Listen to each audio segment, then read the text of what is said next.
Take the Memorial Medical Center, for example. Their hospital group has right now 160 plus patients sick with COVID-19 in their different hospitals. This flagship location, the hospital here in Springfield, not full yet. Nicor's massive underground natural gas storage facility is supposed to house the gas hundreds of feet below the surface here. But somehow, evident by this crop death, enough of it is reaching the soil to kill the crops here and scar the cornfields for miles around. For years, it's been one of the oldest tricks in the books for bars to run promotions to get people in the door. A shot and a beer. But now that could look a lot different in Illinois, a different kind of shot, if you will. That's the problem that government leaders and industry experts are working now to try and prevent. A wave of homelessness when the rent finally comes due. The owner here at Spare Time Lanes says he's followed the rules all along, even utilizing federal paycheck protection funds to keep staff on the payroll while these lanes remained empty. But now it's Governor Pritzker's Phase 4 guidelines that require him to turn bowlers away once 50 people walk inside. Many of the veterans we met here today have carried with them difficult stories for decades. Some they haven't even shared with their families. But here in our nation's capital, standing under the shadow of some of the memorials built in honor to their service, they made friends, started to open up and share some of those stories they've kept in for so long. The Prairie State Mine just across the street sends 20,000 tons of coal into this plant every day.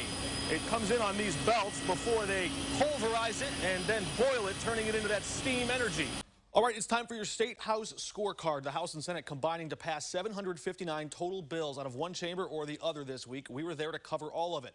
The House approved a 10-year term limit on the Speaker, the Senate President, and on the Minority Leader. You might call that the Madigan Rule. They also cleared a plan to defelonize possession of hard drugs like fentanyl, cocaine, and LSD. That leaves the pressing question, who picks up the tab to help Illinois escape the fiscal hole we're still stuck in today with rising pension debt and a stack of unpaid bills that sits higher than $5 billion.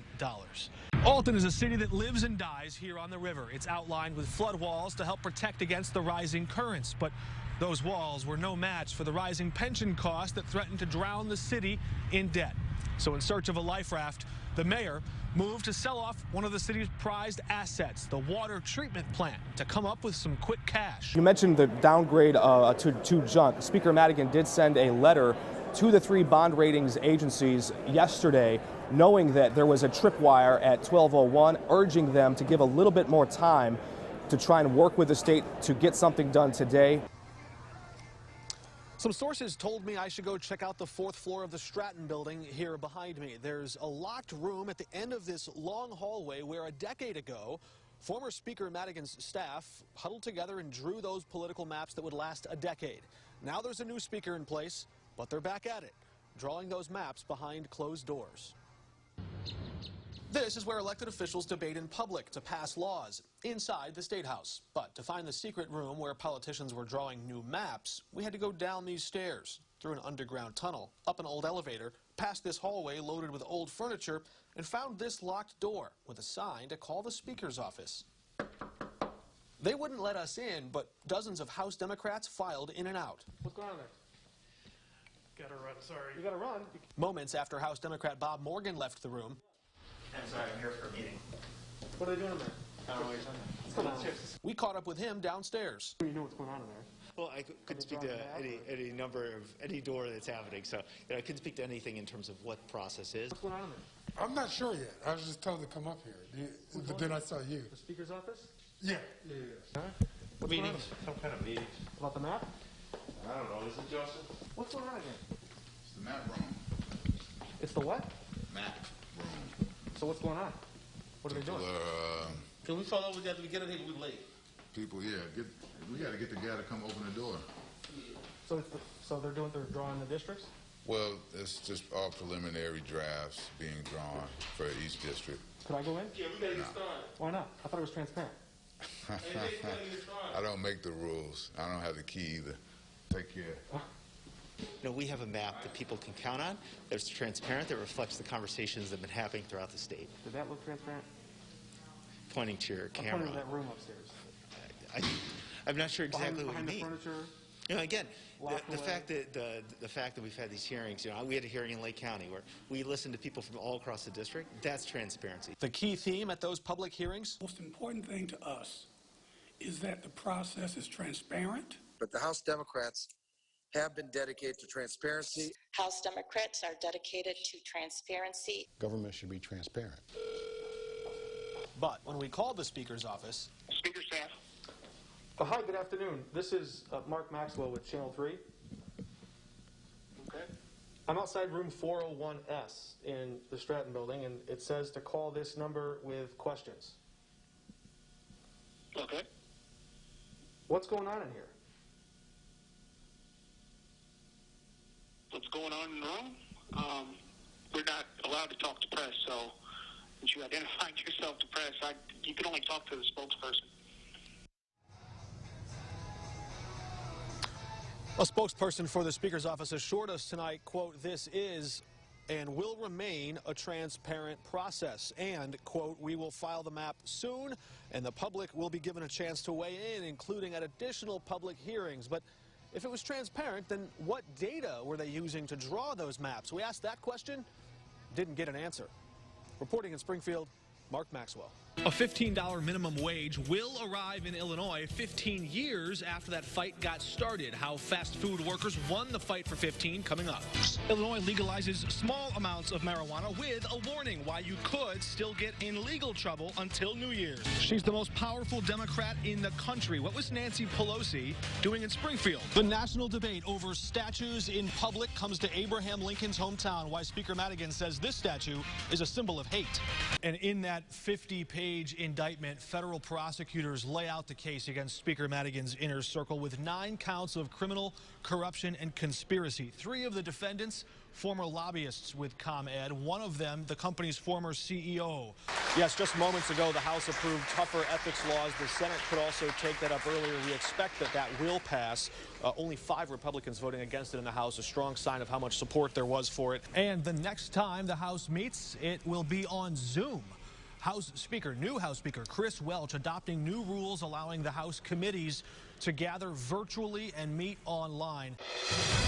This Sunday on Capitol Connection, Speaker Michael Madigan exits stage left. I ask for a standing ovation for the legacy and the service of Speaker Michael J. Madigan. I think that the institution is better off with him leaving. The man known as the Velvet Hammer passes the gavel to the first black speaker in the state's 202-year history. I think Speaker Madigan should be applauded for what he has done for this state. We sit down one-on-one with House Speaker Chris Welch on his first full day in his new office and look back at Speaker Madigan's legacy, leadership, and legislative accomplishments. A nearly decade-long corruption scheme. And the clouds of controversy and corruption swirling around his closing chapter. Plus, I am furious. Can politics still provide a path to peace? We're engaged in a great cultural war to see which worldview will survive. How the lame duck session laid bare a state of rage. Members on this floor who called us democratic terrorists. As anger surges through American politics, Illinois debates law and order, liberty and justice, and tests whether this nation, in this state of rage, can long endure. It's all coming up on Capitol Connection. From the Illinois State Capitol Rotunda, Capitol Bureau Chief Mark Maxwell is asking the tough questions.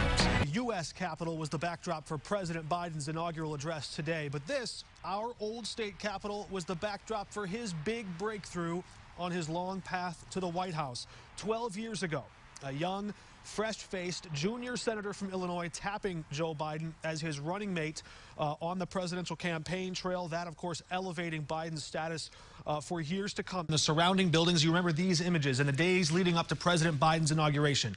All of that in response to an FBI warning about heavily armed protests that could break out at 50 state capitals across the country. The steps of our old state capitol, much like the perimeter of our nation's capital today, crawling with heavily armed National Guard. But it's what they symbolize, that line of defense against a real or perceived threat from our own neighbors, that President Biden now seeks to overcome as he tries to bind together a broken country, a bitterly divided country, that campaign promise he made to help us heal. It, of course, echoes the same sentiments that Abraham Lincoln spoke when he quoted the scriptures in this building behind me and sang, "A nation divided against itself cannot stand. Jen, some alarming moments were over rather quickly for staff and shoppers inside. Just after 8 o'clock tonight, the alarms went off inside the building. Staff reporting smells of gas and smoke from inside. Once they came out here to the parking lot in quite a hurry, they saw flames shooting off the roof. The rain has relented here in the last 2 or 3 minutes a little bit. It was coming down a lot harder just a minute ago, but our eyes are on the skies as we watch with those tornado warnings to see what might come down. We're working our way closer to Decatur and hope to have our eyes on that scene very shortly, but wanted to give you that quick update. Just some flooding in farm fields here and a few downed power lines, but for now we're fortunate that's all there is.